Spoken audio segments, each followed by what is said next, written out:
Re-bienvenue à Par Mois de Santé pour un autre épisode du podcast. Ici Alexis Goujon, physiothérapeute fidèle au poste comme d'habitude. Donc aujourd'hui, épisode extrêmement intéressant. On va parler des pieds plats, des types de pieds et des orthèses plantaires. Donc un sujet qui est extrêmement fascinant et dont les préconceptions en lien avec ces sujets-là dans la population générale et même surtout chez les professionnels de la santé sont extrêmement en retard avec ce qu'on sait au niveau des données probantes actuelles. Donc, aujourd'hui, on fait le tour de la question avec Gabriel Moisan, qui est professeur à l'Université du Québec à Trois-Rivières au département des sciences de l'activité physique. Lui, son expertise de recherche, c'est principalement la biomécanique du membre inférieur, la biomécanique de la marche, la locomotion, mais également les orthèses plantaires et surtout les pathologies et blessures musculo-squelettiques du pied et de la cheville. Donc, on fait un très bon tour d'horizon sur le sujet et c'est un de mes épisodes préférés du moment de par le sujet qui est extrêmement, disons, un sujet chaud, sujet qui fait place à des débats parfois. Donc voilà, je vous laisse apprécier cette conversation sur les pieds plats et les orthèses plantaires avec le professeur Gabriel Moisan.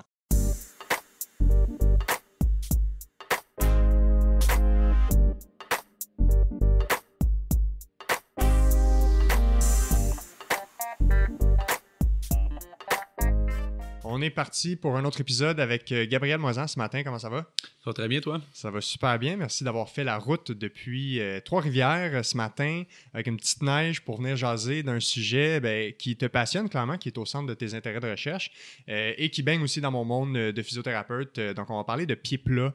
On va parler de si tu as un problème, si tu n'as pas un problème, qu'est-ce qu'il y en est au niveau de la littérature scientifique, qu'est-ce qu'on sait sur, disons, tout ce qui est touche de près ou de loin au pied plat, qui est un sujet qui semble polariser les idées des fois. Il y a aussi beaucoup d'idées préconçues en lien avec ça, qu'on a peut-être pris pour acquis avec le temps, puis c'est comme si ça se poursuit par tradition sans nécessairement suivre ce qu'on sait maintenant par rapport aux meilleures données probantes par rapport au pied plat. Fait qu'on va faire un tour d'horizon là-dessus.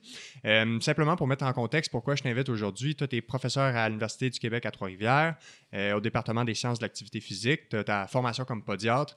Ensuite, tu as fait un parcours clinique, puis là, tu as migré vers la recherche. Fait que maîtrise, doctorat, post-doctorat, deuxième post-doctorat, si je ne me trompe pas aussi. Oui, exact. Fait que peut-être juste mettre en contexte en ce moment, toi, c'est quoi tes principaux intérêts de recherche? Où se situe ton expertise dans le monde de la recherche en lien avec ce qu'on va discuter aujourd'hui? Ouais, ben moi, en fait, mon expertise, c'est vraiment la biomécanique du membre inférieur. C'est sûr qu'en tant que podiatre, j'ai un intérêt particulier pour le pied. Là. Ouais. Tout ce qui est troubles musculo-squelettiques, encore une fois, plus membre inférieur, pied, cheville. Et tous les tests cliniques orthopédiques là, qu'on fait en pratique clinique, là, c'est des tests qui m'intéressent que je veux approfondir. Et en tant que clinicien, ben justement, comme on parlait, le pied plat revient souvent comme problème. Et là, je mets des gros guillemets. Là. Exact. Donc, c'est pour ça que je suis content d'en parler avec toi ce matin. Puis, on va essayer justement de comprendre si c'est une problématique ou non. Puis, justement, cette fascination envers le pied plat, ça vient de où? Historiquement, on dirait que ça fait quasiment des siècles qu'on parle du pied plat, comme s'il y a une espèce de standard de pied parfait, sachant que tous les restes des parties du corps, le nez, la bouche, les yeux, les coudes, les genoux, il y a des variétés de formes anatomiques chez tout le monde. Fait qu'on essaie de comprendre pourquoi ce ne serait pas la même chose pour le pied. Fait que d'où ça vient, si on se met un peu dans le contexte historique de cette fascination envers le pied plat et peut-être un peu le fait qu'on l'a marginalisé comme étant problématique à tout coup. Ouais, ben en fait, c'est une bonne question que je me suis posée, que j'ai essayé d'investiguer. Je ne suis pas un historien de la santé, là, j'ai quand même peut-être des compétences limitées pour aller chercher dans les vieux textbooks et autres.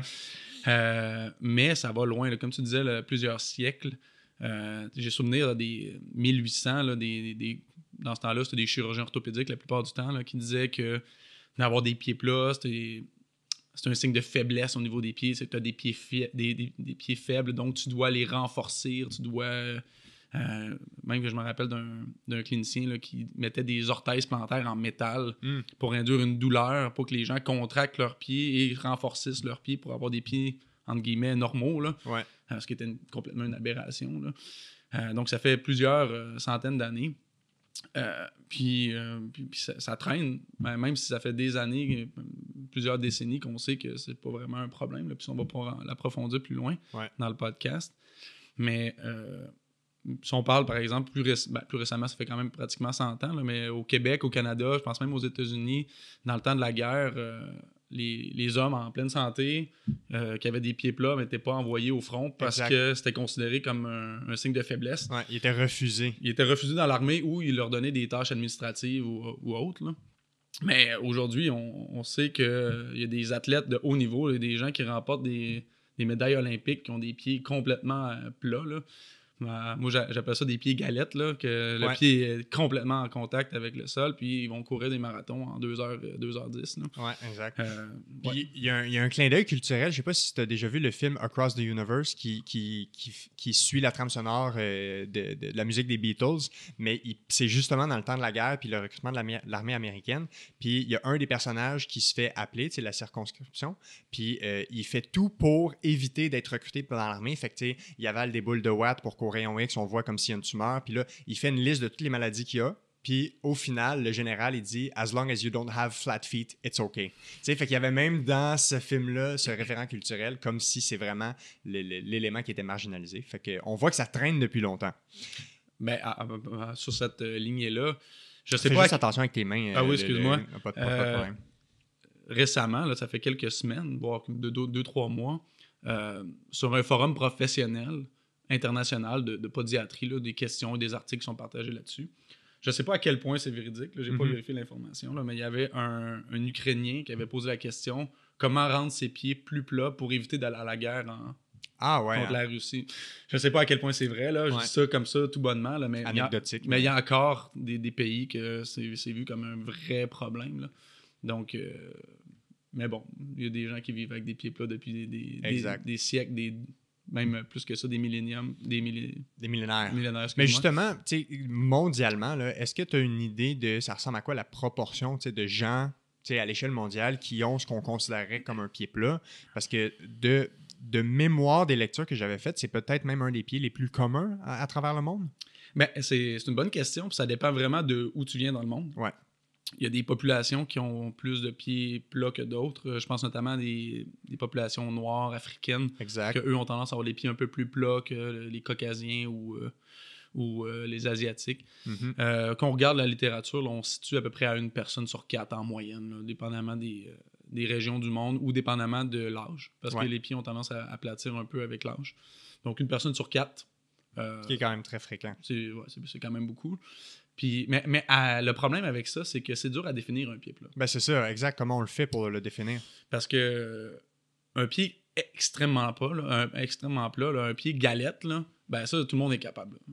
Visuellement, on le voit. Un enfant de 3 ans est capable de dire que le pied est plat. Là. Ouais. Mais c'est quand tu te situes entre les deux. Là, parce qu'un pied plat, c'est un pied qui va, par définition, avoir une arche faible ou pas du tout d'arche au niveau central du pied. La cheville va être versée vers l'intérieur. Puis à l'autre extrême du continuum, tu as le pied creux, qui est un pied avec un arche très élevé, avec les chevilles qui sont portées vers l'extérieur. Mais entre les deux, tu as un continuum. Exact. C'est dans le continuum, quand tu arrives dans le centre, que là, c'est comme plus trop clair. Est-ce que tu as un pied qui est légèrement plat, légèrement creux, qui est rectus ou normal, entre guillemets? Puis ça dépend de la mesure. Donc, il y a des mesures de pied plat que c'est la hauteur d'arche, il y a des mesures que c'est justement la cheville, l'inclinaison de la cheville. Il y en a qui utilisent 5-6 mesures. Donc, ça devient un peu un flou dans le milieu. Mais si on a de la misère à caractériser si le pied est trop plat ou cliniquement, ça devient un enjeu parce qu'on ne sait pas si telle personne a un pied qui est catégorisé comme très plat, un peu plat. Donc, c'est un peu ça le problème. Mais en général, on s'entend qu'un pied plat, c'est un pied avec un arche faible ou au sol, avec une cheville qui est vers l'intérieur. Ça revient un peu à un enjeu de définition, comme on a souvent quand on regarde certains groupes de recherche qui vont étudier des pathologies précises. Quand on regarde, j'avais déjà fait un épisode sur les blessures en course à pied, puis c'est difficile de comprendre les mécanismes qui causent les douleurs en course à pied et les blessures parce que justement, la définition de ce que c'est qu'une blessure en course à pied peut varier à travers les études. Puis là, évidemment, il y a des consensus d'experts qui essaient de se réunir pour dire, bon, à partir de maintenant, on utilise cette définition-là. Fait qu'on peut se retrouver face au même problème quant au pied plat, à savoir si on veut étudier, entre guillemets, si le pied plat cause des pathologies ou non, mais il faudrait être capable d'avoir une définition qui se reproduit tout le temps pour toujours savoir que si la réponse est oui ou non, mais qu'on parle pour un pied qui est décrit de façon assez précise, là, qu'on ait une idée. Ouais, exact. Puis ça, dans le fond, là, les définitions que je viens de donner, c'est pour un peu monsieur, madame, tout le monde pour comprendre. Mais quand on commence à se pencher vraiment sur la fonction du pied, mais des fois, il y a des pieds qui sont plats à cause du devant du pied, de l'arrière du pied, Ouais. un mélange de tout ça. Ça peut devenir un peu plus Ça devient complexe. complexe. Puis dans une étude, ce qu'on veut, c'est d'avoir des groupes le plus homogènes possible, qui se ressemblent le plus possible. Ouais.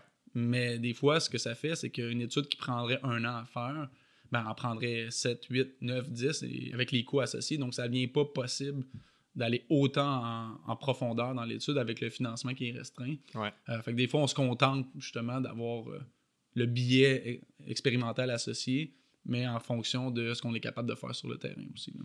J'ai l'impression que des fois, ça vient de cette obsession de l'esprit de l'être humain de vouloir dichotomiser les choses. Donc, c'est-à-dire de mettre des choses dans des catégories très claires, des boîtes fermées, fait que ton pied il est soit neutre, creux ou plat. Alors que, comme tu l'as dit, c'est beaucoup plus un spectre, non seulement entre les personnes, mais pour une même personne à travers le temps, sur son chemin de vie. Comme tu t'as mentionné, qu'en vieillissant, le pied peut devenir un peu plus aplati. On voit un peu la même chose dans les études de posture de dos. As-tu un dos avec une lordose, une kyphose, etc. Alors qu'en général, c'est un continuum et les gens vont varier ces positions-là.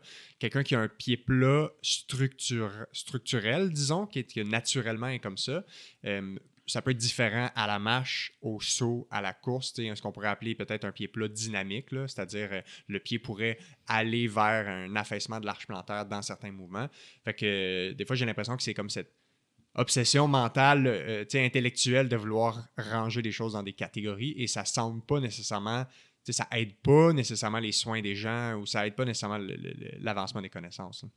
Ouais, puis je pense qu'on va y revenir plus loin, mais de plus en plus en clinique, je dirais le caractériser le type de pied est de moins en moins nécessaire parce qu'on se rend compte que c'est de moins en moins utile. Ouais. Il y a certaines exceptions que là, c'est vraiment important. Ouais. On en parlera plus loin, mais une personne en santé qui arrive avec un pied plat ou un pied creux, ben, si tout va bien, la plupart du temps, on se rend compte que il n'y a rien à faire. Là, ouais. C'est juste continue ta vie, continue ce que tu fais, ça va super bien. Donc, on n'a pas besoin d'être ultra précis dans la majorité des cas.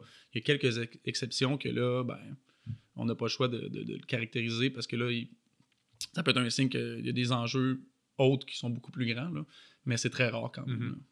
Fait que si on essaie de répondre à peut-être la question la plus au centre de notre sujet aujourd'hui, puis aussi simplement formulée que la suivante, avoir un pied plat, est-ce que c'est un problème? Ouais, en fait, c'est la question. Hein? La réponse simple, c'est non. La réponse compliquée, c'est pas tout le temps. Mais on creuse un peu. Quelqu'un qui arrive, qui n'a pas de problème de santé, qui n'a pas de douleur, qui n'a pas de symptômes X, de la fatigue exagérée ou des difformités osseuses, mais qui a un pied plat, maintenant, ce qu'on considère, c'est que ça fait partie de la normalité. Parce que j'ai fait un podcast en Angleterre il y a quelques semaines, puis mon collaborateur qui écrit un article là-dessus avec moi, et il a donné un exemple que je trouvais intéressant. C'est, comme on disait, le pied, c'est un continuum, donc de plat à creux, puis tout ce qui est dans le milieu. Mais il disait, quand j'arrive avec un patient qui me dit « Ah, j'ai un pied plat, j'ai vraiment un problème », et lui, il disait, mon exemple que je donne tout le temps, c'est « Combien tu mesures? » Je mesure 5 et 8. Est-ce que tu vas dire que tu as une taille anormale ou tu vas dire que tu es petit? Exact. La plupart du temps, tu vas dire je suis petit. Très bon point. Et tu diras pas ta taille est vraiment anormale. Tu vas juste dire je suis dans le spectre de personnes les plus petites pour mon sexe et mon âge. Mais tu diras pas que c'est anormal. Donc, c'est la même chose avec le pied. Tu vas pas dire j'ai un pied anormal parce qu'il est plat. Tu vas juste dire j'ai un pied plat. Moi, j'ai un pied creux. Donc, je suis dans le continuum. Je suis dans le continuum plus d'un bord que de l'autre. C'est tout. Tu sais. Ouais. Puis là, les gens, ils se mettent à comprendre. Oui, tu sais, c'est logique. Mais c'est que comme on a démonisé le pied plat depuis tant d'années, c'est rendu ancré dans la population. Puis quand ils arrivent en clinique, puis j'imagine que tu vis la même chose. Tout à fait. C'est une catastrophe. Là. Ils ont un pied plat, donc ils ont tous les problèmes qu'ils ont à la course, dans leur vie quotidienne, ils attribuent ça au pied plat, alors que c'est probablement causé par plein d'autres choses. Mais là, on passe un temps fou. En tout cas, moi, je passe un temps fou à leur expliquer que c'est pas le cas. Et bien souvent, j'ai des patients qui sont résistants à l'information parce que c'est tellement ancré. Leur père leur disait ça, leur grand-mère leur disait ça, Leur médecin, leur physio, leur podiatre, ça a été renforcé par plusieurs personnes. Ouais, donc là, on arrive avec une information qui est contradictoire à leurs yeux. Puis là, même si tu as plein d'études qui backent ce que tu dis, le fait que ça soit ancré dans la population. Et l'autre chose, c'est que c'est logique. Ben, en apparence logique. Ouais, ça plaît à l'esprit de croire que ce serait ça le problème. Ouais, puis en physio, je pense que vous avez un peu le même problème que nous en podiatrie. C'est que historiquement, on aime que les choses soient droites. Exact. La biomécanique, l'alignement. C'est l'alignement parfait, là, d'avoir les genoux droits. Je pense qu'en course à pied, en physio, là, il y a un bon bout là, que c'était le genou rentre vers l'intérieur. Exact, le fameux valgus. Ouais, le valgus du genou, la pronation du pied. Ouais. Puis tout, il fallait qu'il soit droit. Là. Mais on s'est rendu compte que pas nécessairement. Puis moi, j'ai... parce que je donne un cours là-dessus à l'Université à Trois-Rivières. Puis en fouillant l'information, j'ai trouvé une étude le fun. Ça fait quelques années que je l'ai lu, là, fait que je vais paraphraser. Là. C'est un texte vulgarisé d'une expérience qu'on fait dans l'aviation. Ouais. Je me rappelle plus, je pense aux États-Unis, là, ils ont fait un test de... Ils voulaient faire les avions les plus ergonomiques possibles. Donc les avions les plus confortables pour les combattants, là, pour... qu'ils soient confortables, qu'ils soient pas fatigués, qu'ils soient le plus performants possible. Donc, ils ont pris tous les soldats, ils ont mesuré, ils ont pris des mesures anthropométriques, là, vraiment. De tout ce qui est possible. La longueur de la main, la distance entre le poignet et le coude et l'épaule, la largeur des épaules, la hauteur de la tête, la longueur des jambes, ils ont tout pris. Puis, ils ont fait la moyenne de tout ça pour faire l'avion la plus ergonomique possible. Donc, ils ont dit, hey, l'avion va tellement être parfait. Puis le résultat de tout ça, c'est qu'il n'y a pas personne qui était bien c'est ça, exact. Ça, parce qu'il n'y a pas personne qui correspondait à la normalité ou la moyenne. La moyenne de toutes les mesures. Ouais, c'est ça, c'est que il n'y a pas d'humain qui représentait ça. Donc, il n'y a pas personne de confortable. Puis ça, la morale de tout ça, c'est que la normalité ou la moyenne, il n'y a personne qui est là, ou très, très, très peu de personnes. Parce que par définition, c'est une moyenne. Ça, c'est très mathématique. Si tu es la moyenne, tu auras autant de monde qui dépasse la moyenne, puis du monde qui sont en bas de la moyenne. Ouais. Donc, c'est la même chose avec le type de pied ou le valgus du genou, c'est que la normalité, ben, il y a presque personne qui l'atteint. Puis ça, c'est juste la nature humaine qui est comme ça. Là. Et on a une variation inter-personne qu'on ne contrôle pas, qui est naturelle, qui fait en sorte que on peut pas dire à tout le monde qu'il faut avoir un pied droit, par exemple, parce que c'est juste pas réalisable. Ouais. Puis en même temps, c'est rendu que le pied plat est la cause d'à peu près tous les problèmes musculo-squelettiques, donc la douleur à la cheville, la fasciite plantaire, la douleur au genou, les problèmes de hanche, même le dos. Tu sais, les gens remontent jusqu'à la région lombaire pour dire qu'on doit corriger le pied plat, par exemple, avec des orthèses pour régler le problème, alors que la littérature sous-tend pas que c'est un lien causal intéressant, ni même que c'est une solution pour, par exemple, quand on parle de douleur lombaire. Là. Fait que c'est quand même... Ça va très loin ce qu'on a, l'utilisation du pied plat ou en fait la correction du pied plat pour régler les problèmes. On a amené ça jusqu'à la région lombaire. Petite pause du podcast car je suis très enthousiaste d'annoncer un tout nouveau partenariat pour le podcast avec Overview qui risque de t'intéresser si tu travailles en réadaptation musculo-squelettique. Overview, c'est une plateforme en ligne où tu peux t'abonner pour avoir accès en tout temps à une synthèse de tous les guides de pratique clinique en réadaptation musculo-squelettique. Tu te demandes si une intervention serait recommandée ou non pour une patiente que tu as vue cette semaine, eh bien en quelques clics sur Overview, tu as réponse à ta question. Pour l'avoir moi-même utilisé récemment, c'est une ressource fiable qui est innovante dans le transfert de connaissances et ça permet d'avoir accès rapidement aux meilleures pratiques. En plus, Overview, c'est une entreprise locale québécoise qui est menée par une jeune physiothérapeute inspirante qui veut aider les professionnels à avoir une vision d'ensemble de la pratique basée sur les évidences scientifiques. Tu peux avoir accès dès aujourd'hui à une réduction de 10% sur l'abonnement individuel d'Overview avec le code SANTÉ10. Donc, je t'invite dès maintenant à aller jeter un coup d'œil au site web d'Overview en cliquant sur le lien qui est dans la description de l'épisode du podcast.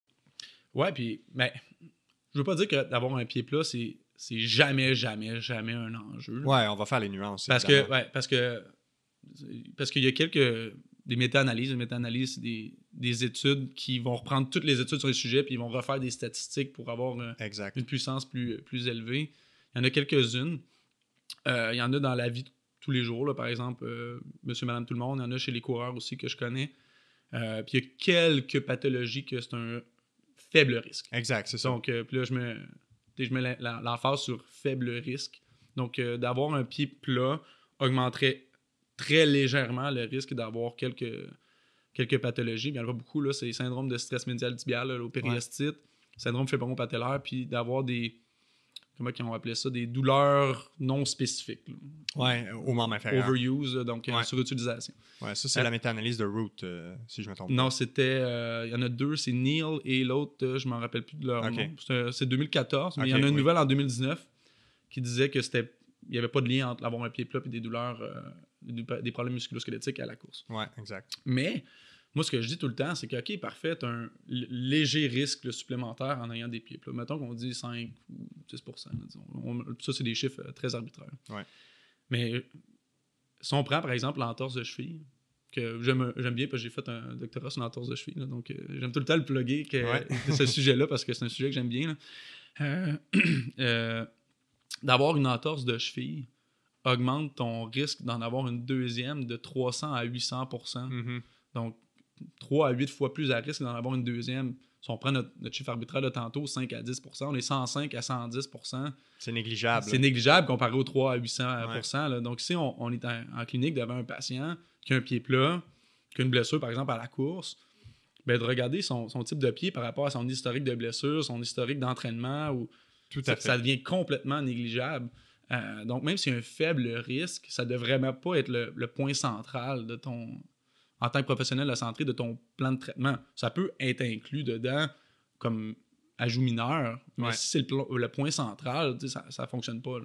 Ouais, puis tu sais, dans le fond, quand on regarde aussi, parce qu'il y a beaucoup de choses à considérer dans le sens que la personne ait un pied plat, c'est pas de dire que ça n'a aucune importance clinique. C'est juste de dire qu'avant, on faisait des raccourcis intellectuels pour dire voici la source du problème. Dans le sens que maintenant, c'est une des informations parmi tant d'autres qu'on récolte pour expliquer le portrait clinique, puis considérer qu'est-ce qu'on va faire comme plan de match pour soit de la prévention ou pour du traitement de blessures musculo-squelettiques. Fait que, quand on regarde les gens, comme tu dis, qui ont eu une entorse, qui est un énorme facteur de risque pour une récidive, ben l'expression en anglais, biggest bang for the buck, là où on peut investir pour le plus grand résultat, ben, ce serait d'investiguer, y a-t-il des déficits qui sont restés de cette entorse, puis c'est peut-être ça qu'il faut régler, beaucoup plus que le pied plat qui, de toute façon, il n'y a pas grand-chose, c'est dur à changer, en fait, puis c'est même pas clair, puis on va en parler tantôt, mais est-ce que les orthèses corrigent ça ou non? Fait je sais que c'est un de tes domaines de recherche, fait qu'on en reparlera. Fait que d'où l'importance d'avoir disons, un bilan beaucoup plus global de la personne qui est devant nous en tant que telle. Oui, absolument. Puis, si on recule dans le temps, là, mettons qu'on dit 80-20, là, il y avait 80% à peu près là, qui étaient mis sur la biomécanique, le type de pied et tout ça. Ouais. 20% sur tout le reste. Puis de plus en plus, ce qu'on dit, ça devrait être l'inverse. Exact. Ça devrait être 20% sur tout ce qui est morphologique, biomécanique, puis après ça, 80% sur tout le reste. Ouais, faut pas l'exclure. On ne lance pas par la fenêtre. C'est juste que ça prend une moins grande importance dans ce qu'on doit faire que ce qu'on pensait à l'origine. Ouais, puis ça, c'est une hypothèse très personnelle. Là, puis ce que je pense, c'est que le changement, il est dur à opérer parce que ça insécurise beaucoup les professionnels de la santé. Mm-hmm. Parce que quand tu arrives avec une recette prédéfinie de dire « Ah, t'as un pied plat, bon, on va le corriger, ça va régler ton problème. » Ou « Ah, t'as un valgus du genou, ben on va focusser là-dessus, ça va régler ton problème. » C'est rassurant. Ben, c'est rassurant, c'est une recette qui est déjà préétablie. Voilà. Donc, tu arrives en clinique, tu sais déjà ce que tu vas faire. Mais si tu enlèves cette partie-là de recette, puis après ça, il faut que tu explores, ben là, ça sécurise parce que tu sais pas ce que tu t'en vas, tu sais pas ce que tu vas trouver. Et ça se peut que ça change à chaque personne que tu rencontres parce que ça doit être individualisé. Absolument. Puis là, ben, tu te rends compte qu'à la fin de ta journée, tu es pas mal plus brûlé que tu étais avant parce que ton cerveau il était sur l'overdrive toute la semaine. Là. Ouais. Puis un des autres éléments qui est à considérer, c'est que il y a des nuances entre identifier un type de pied et essayer de prédire si ça cause des blessures ou des douleurs versus quelqu'un qui a une douleur présente et qui a un pied plat.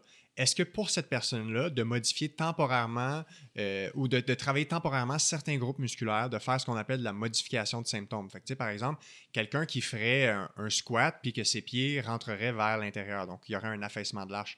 Peut-être que lui, toute sa vie, a fait ça, c'est jamais un problème, mais maintenant qu'il y a une douleur, je sais pas moi, une genre de fasciopathie plantaire, peut-être que temporairement, ce mécanisme-là, ben ça met un stress excessif qui est douloureux temporairement, puis que de modifier la façon de faire un squat temporairement soulage. Tu sais, on fait beaucoup de tests-retests en clinique. Essaye ton squat comme ça, essaye-le comme ça, c'est-tu mieux? Ça exclut pas que de modifier la façon de faire un mouvement de façon temporaire peut être très utile pour se sortir d'un épisode douloureux, sans dire que le pied plat est la cause du problème en tant que tel. Ouais, ben en fait, c'est vraiment intéressant ce que tu dis parce que si on retourne en arrière, ce qu'on avait dit tantôt pour le pied plat, c'est que c'était un pied faible qui n'était pas capable de fonctionner correctement. Mais en fait, ce qu'on s'est rendu compte, c'est que c'était l'inverse. Ce que je veux dire par là, c'est que des études, par exemple, sur la force musculaire du pied, des muscles du pied intrinsèques à l'intérieur du pied, qui étaient plus fortes chez les gens avec des pieds plats que des pieds normaux, entre guillemets, ou des pieds plus creux, que le fascia plantaire était peut-être un peu plus épais.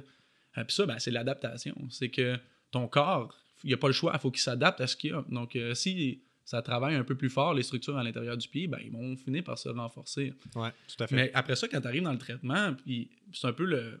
Ça, c'est des vieilles méthodes de physio qui ont été intégrées dans les soins des pieds quand même pas si récemment que ça. Là. On parle de... en fait, au contraire, là, qui ont été... plus récemment. Plus récemment, excuse-moi. On parle de fin des années 90, début 2000, là, qui ont commencé à être intégrés. Puis, en fait, c'est quand tu arrives avec un patient avec un problème de pied qui n'est pas nécessairement en lien avec son type de pied, parce que si ça fait 40 ans qu'il vit, il n'a jamais eu de problème, puis là, du jour au lendemain, il y a une blessure, ben, les chances que ça soit son pied plat, c'est quand même assez minime. Là. Donc oui, après ça, ce que tu veux faire, c'est de regarder quelle structure est lésée, le fascia plantaire, pour prendre ton exemple. Qu'est-ce qu'il fait? Il travaille trop fort pour ce qu'il est capable de tolérer. Parce que X, Y affaire est arrivée. Par exemple, il est tombé en bas d'une échelle ou il a monté ses poids trop vite ou il a fait un faux mouvement. Mais là, ce que tu veux faire, c'est temporairement réduire la charge sur cette structure-là avec des orthèses, en changeant la position de ton pied, en changeant tes chaussures, en réduisant la charge de ton squat, par exemple. Exact. Le fascia plantaire va guérir, puis progressivement, on remonte. T'sais. Qui n'est pas différent d'une autre pathologie qu'on ferait. Si tu venais de te blesser à ton squat au genou, tu baisserais tes charges, tu trouverais la façon de faire ton squat qui est plus confortable temporairement, puis progressivement, tu reviens à la normale. Là. Absolument. Puis c'est des principes musculo-squelettiques qui s'appliquent autant à l'épaule, au pied, au genou, peu importe où. Oui, tout à fait. Ce serait quoi la nuance à comprendre quand on parle, par exemple, d'un pied plat qui serait plus acquis, qui se développe avec le temps, versus un pied plat qu'on aurait comme type de pied normal depuis toujours? Y a-t-il des nuances à comprendre? Entre autres, je sais que dans la pathologie de la tendinopathie du tibial antérieur, du tibial postérieur, en fait, souvent, ça peut à long terme, dans des stades chroniques, amené avec un pied plat qui est acquis, c'est-à-dire qui va se développer dans les conséquences de la pathologie. Fait que qu'est-ce qu'il y aurait à comprendre comme nuance à ce niveau-là? Là? Quand on a parlé un peu plus tôt, quand on vieillit, on a tendance à avoir un pied qui devient de plus en plus plat. Ça, c'est tout à fait normal. Donc ça, c'est... Comme les cheveux vieillis, là. C'est pas un problème. C'est que les structures du pied, les ligaments, les muscles deviennent un peu moins performants. Donc, ces structures-là tiennent le pied en place. Ouais.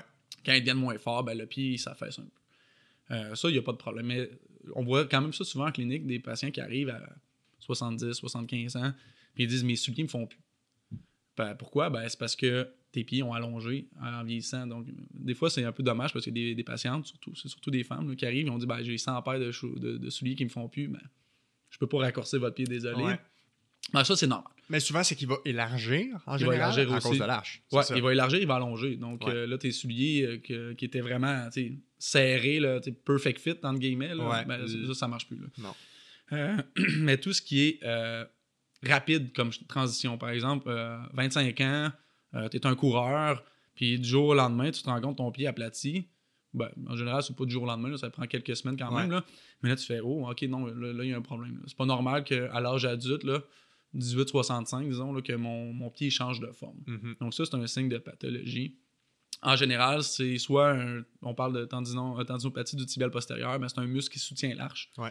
Quand lui devient moins fort, ou il se blesse, ou il déchire partiellement ou totalement, là, l'arche s'affaisse tranquillement, puis ça, c'est une pathologie urgente. Là. Donc ça, on n'a pas le choix, il faut consulter très rapidement, parce que si c'est pas pris en charge, ça peut progresser rapidement, puis ça peut même aller vers la chirurgie. Et il y a des pathologies aussi plus... je dirais pédiatrique. Oui, neurologique. Neurologique, en général, quand c'est un problème neurologique, ça va être l'inverse. Donc, le pied va changer de forme, mais il va devenir de plus en plus creux. Ah ouais, hein? Ouais, donc, y a des maladies neurologiques, là, comme le Charcot-Marie-Tooth. OK, dans les maladies neuromusculaires. Ouais, neuromusculaires, ouais. ça va... Moi, je parlais plus, mettons, d'une atteinte d'un nerf périphérique qui, mettons, innerve les muscles, qui supporte l'arche, qui serait atteint, puis là, on aurait peut-être un affaissement de l'arche. ça arrive, là, mais c'est... je dirais que Mettons-le j'en ai pas vu souvent en clinique. bon. Là. Mais il y a des pathologies comme une coalition tarsienne, qui est une fusion entre deux os. Que là, ça va faire aplatir le pied là, vers 12 à 18 ans, là, disons. Là, c'est pas mal le timeline que le pied va commencer à s'affaisser parce que les os vont fusionner, puis là, tranquillement, pas vite, le pied va compenser en s'aplatissant. Ça, c'est des consultations qui sont quand même importantes aussi en clinique. Mais c'est rare, là. Il n'y a pas beaucoup de pathologies qui font en sorte que le pied, rapidement, va s'aplatir. Et à ce moment-là, de ce qu'on comprendrait de ces pathologies-là, ce serait d'un seul côté, principalement? Les maladies neuromusculaires, souvent, c'est les deux côtés, là. Mais mettons, celle que tu viens de mentionner, ce serait d'un seul côté ou des deux côtés? C'est possible les deux. Il faut vraiment être malchanceux. Ouais. Mais oui, c'est possible des deux, mais je te dirais la majorité, c'est un côté. Dans le sens que ce serait évident parce que les gens verraient qu'il y a un de leurs pieds qui rapidement se déforme puis est drastiquement différent de l'autre. Ah oui. Il y en a là, des fois là, que tu as un pied normaux. Je mets tout le temps des guillemets quand je dis normaux. Là. Puis de l'autre côté, c'est plat comme une galette. Là. Mm-hmm. Ça, c'est pas normal. Là. Fait que ça, c'est des cas où un pied plat qui est acquis, donc qui est nouveau, progressif, ce serait important de le savoir et donc mériterait une nature de consultation. Oui, puis ça, c'est important de le savoir. Là. Le savoir, de le quantifier en clinique parce que c'est pas normal qu'un pied change de forme. Ouais. Mais la majorité des gens sont symétriques gauche-droite. Et ils sont le même tout le temps, depuis toujours. Ben oui, exact. Il y a des légères différences, là, quelques degrés, là, parce que l'être humain n'est pas symétrique à 100%. Là. On a tout le temps un œil plus haut que l'autre, on a les oreilles un peu décalées, un épaule plus basse que l'autre. Ça, c'est normal, on a un pied plus plat que l'autre. Ça arrive souvent qu'il y a des gens qui ont une jambe un peu plus longue que l'autre, vont compenser. Naturellement, le pied va s'aplatir pour raccourcir la jambe, là, artificiellement. Là. Ouais. Mais en général, on est quand même très symétrique. C'est rare, en tout cas, qu'on n'est pas symétrique sans avoir de problèmes sous-jacents. Ouais. Y a-tu d'autres cas qui te viennent en tête où ce serait, tu sais, qu'il y aurait des nuances à faire, d'autres pathologies où ce serait un pied plat qui est comme acquis, où ça fait pas mal le tour des principales à garder en tête? C'est les principales, ça c'est clair.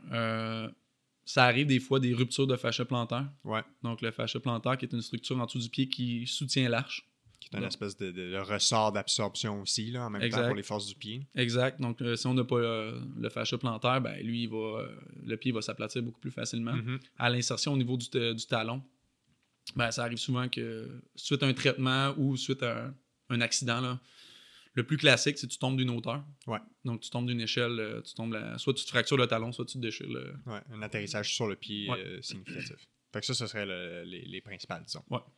Puis, quand on parle de pied plat, pourquoi tu penses que c'est important de sensibiliser surtout les professionnels de la santé par rapport à ce fameux, appelons ça du surdiagnostic, là, ou à la limite, grosso modo, c'est qu'on pathologise quelque chose de, entre guillemets, normal, comme le pied plat, puis on voit ça dans plusieurs choses, moi, un de mes dadas, c'est les douleurs lombaires, puis l'arthrose lombaire, les hernies discales lombaires, c'est des choses qui sont tellement fréquentes chez les gens qui n'ont aucun problème, aucune limitation, aucune douleur, mais on pathologise ça chez à peu près tout le monde.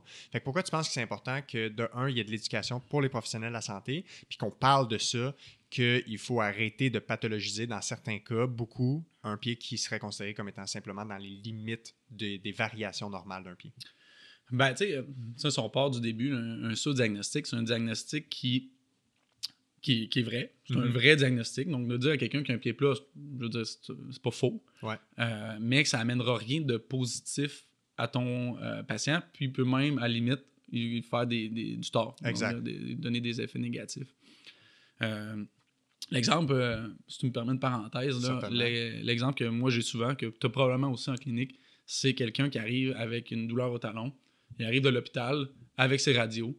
Puis là, tu regardes la radio, le rapport de radio, parce que la plupart du temps, il te ramène le rapport, puis il est marqué épine de la noire. Ouais. Puis ça, c'est classique.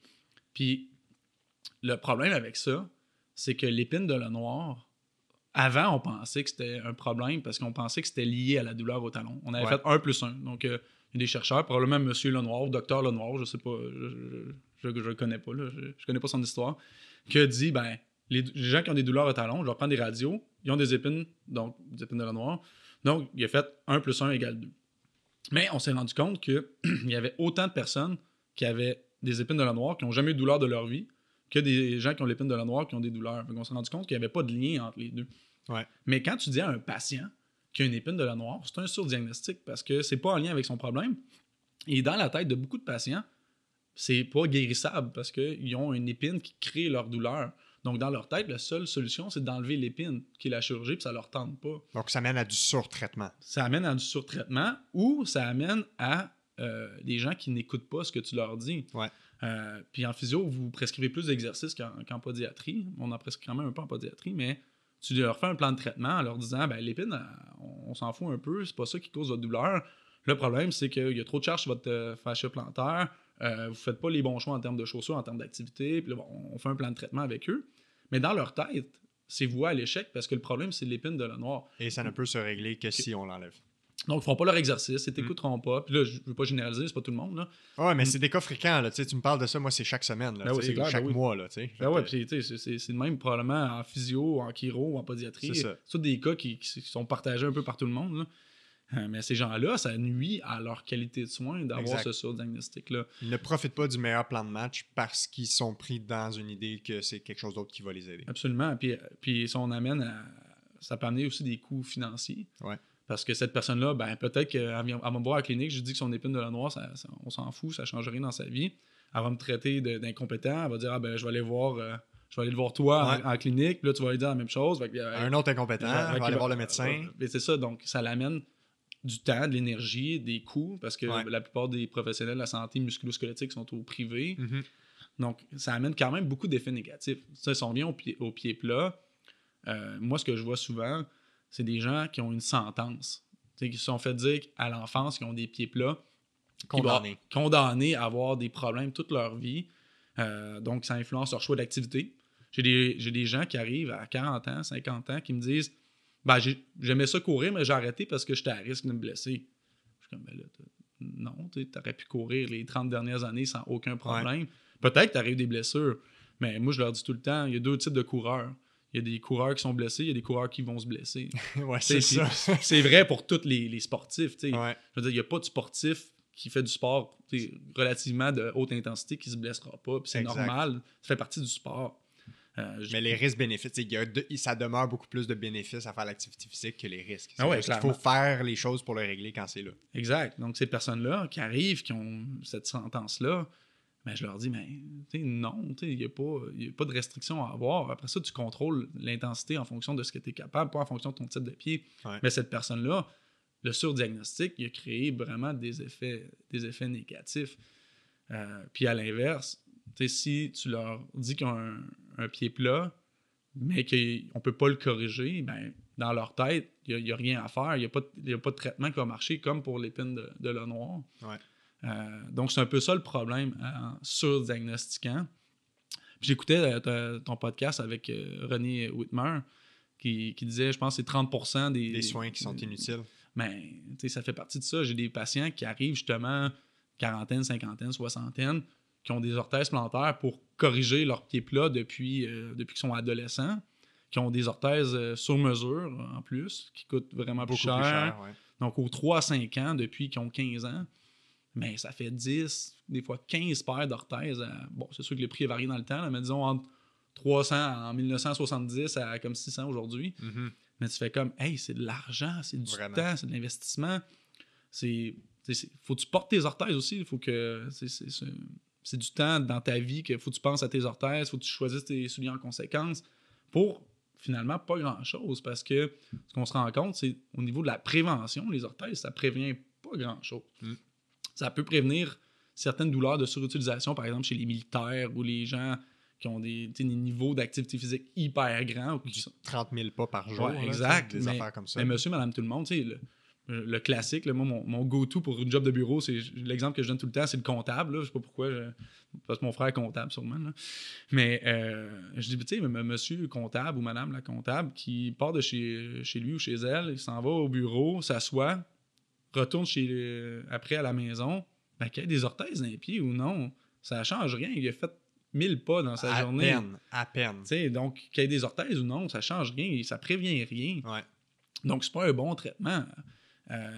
Mais cette personne-là, quand je leur dis après 40 ans que moi, je leur conseille de ne plus avoir d'orthèses, ils veulent pas enlever leurs orthèses parce que ça fait 40 ans qu'ils sont comme ça, sont bien, et eux autres, dans leur tête, ils n'ont pas de problème. Donc, pourquoi je changerais une recette qui est gagnante? Fait que même eux, dans leur tête, sont vendus.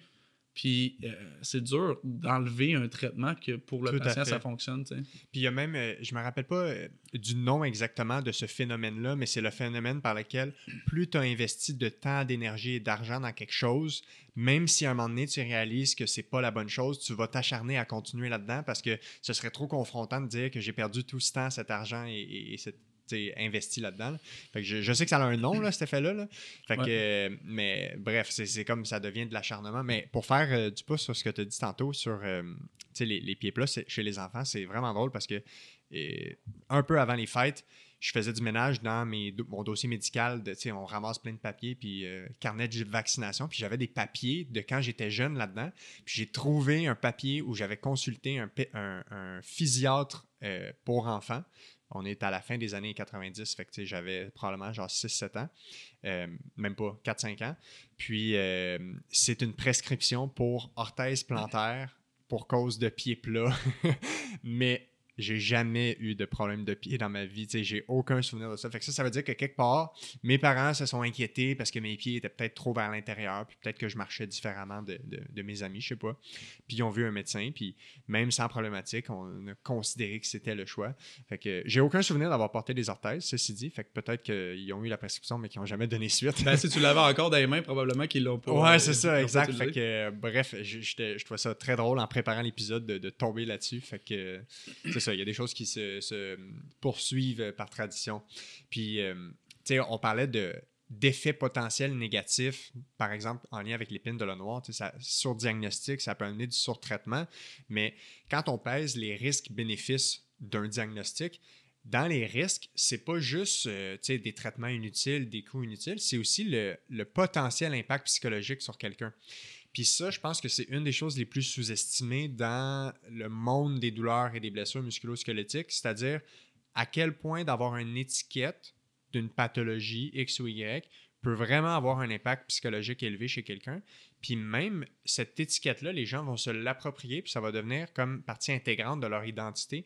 Puis ça, là, je le vois surtout chez les gens qui ont des maux de dos, qui vont dire des choses comme « mon hernie discale ». Ils s'approprient ces choses-là. Ils personnalisent. Exact. Puis c'est comme « ah non, moi, je peux pas pelleter à cause de mon hernie discale ». Fait que c'est complexe, là, souvent, là, les mécanismes impliqués là-dedans, mais on peut voir ça chez les pieds plats. Moi, à cause de mes pieds plats, je peux pas faire ci, je peux pas faire ça, à cause de mon épine de l'eau noire.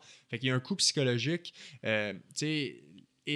Simplement le terme épine. Épine, là, quand tu visualises ça, c'est quelque chose de pointu, c'est quelque chose qui pique, ça ne peut pas être bon d'avoir ça dans le pied. Ouais. Fait que c'est ce coût psychologique qu'on sous-estime qui, des fois, pourrait même surpasser le risque physique de la problématique en tant que telle. Ouais, puis souvent, ce qu'on voit en clinique, c'est qu'on induit un effet nocebo à notre patient. L'effet placebo, c'est que tu donnes une pilule de sucre, les personnes vont s'améliorer. L'effet nocebo, c'est que par ton speech, par la façon dont tu parles au patient, tu induis un effet négatif dans ton traitement. Puis ça, on le voit, ça peut arriver. Par exemple, justement, tu parles tellement en mal, là, entre guillemets, de son pied plat, que c'est donc grave, que c'est problématique, que ça fait en sorte que ça ne guérit pas ou tu es plus à risque de blessure. Mais quand tu arrives avec une blessure, que tu fais un traitement, ben, ça peut induire une baisse d'efficacité de ton patient. Fait que tu veux pas ça. Non. Fait que c'est une autre conséquence de ton surdiagnostic, c'est qu'après ça, quand les gens ont vraiment des problèmes, ben, des fois, ça peut diminuer l'effet de ton traitement. Oui, tout à fait. Concrètement, quelqu'un qui aurait des pieds plats depuis tout le jour, sans aucun problème historique de douleur ou blessure, est-ce qu'ils doivent choisir un type de soulier précis? Ou même si on élargit la question, doit-on choisir notre soulier en fonction de notre type de pied? C'est une bonne question, que dans le temps, ça a varié beaucoup. Peut-être que quand tu as fait ta consultation dans les années 90, probablement que tu t'es fait suggérer d'avoir des bottines qui tiennent le pied en place. Là. Donc, ça, c'était les années C'était la mode, 90. dans le temps. C'était ce qui était perçu comme meilleure meilleur chose. traitement. Ouais. Pourquoi? C'est qu'on tient le pied dans une bonne position, puis on permet de figer le pied comme ça. Mais quand on pense au mécanisme sous-jacent, c'est un peu niaiseux, là, dans le sens que si tu veux changer la forme d'un os ou la forme d'une articulation, il va falloir plus que tu le mettes en bonne position. Il va falloir que tu te forces très, très fort de l'autre bord. Là. Mhm.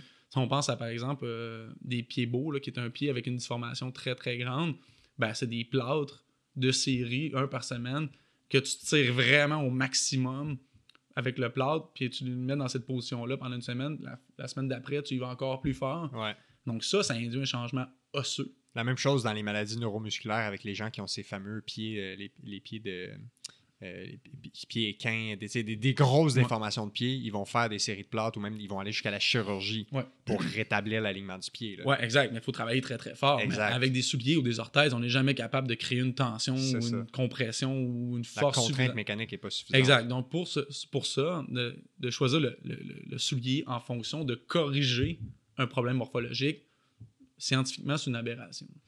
Mais ce qu'on se rend compte, il y a eu quelques études. Il y a eu une revue Cochrane, là, qui est le plus haut niveau d'évidence scientifique là-dessus, qui est sortie 2022, je pense, sur la course. Puis ce qu'il disait, c'est que de choisir la chaussure en fonction de ton type de pied, par exemple, tu as un pied plat, tu vas prendre une chaussure avec un antipronateur. Tu as un pied normal, tu peux aller plus dans le milieu. Tu as un pied creux, tu vas aller avec un renfort latéral. Ça ne change absolument rien sur ton risque de blessure. Tu ne te blessais pas plus, pas moins en faisant ça. Donc, ce qu'il suggérait, c'est de ne pas faire ça. Fait que si tu es un sportif, surtout un coureur, parce qu'il y a beaucoup d'études sur la course, c'est ne fais pas ça. Mais dans la vie de tous les jours, ce que je suggère tout le temps, c'est d'avoir la bonne taille de chaussures. Tout à fait. Ça a l'air complètement niaiseux dit comme ça, là, mais il y a des études qui ont montré qu'il y a à peu près 3 personnes sur 4 qui n'avaient pas la bonne taille de chaussures.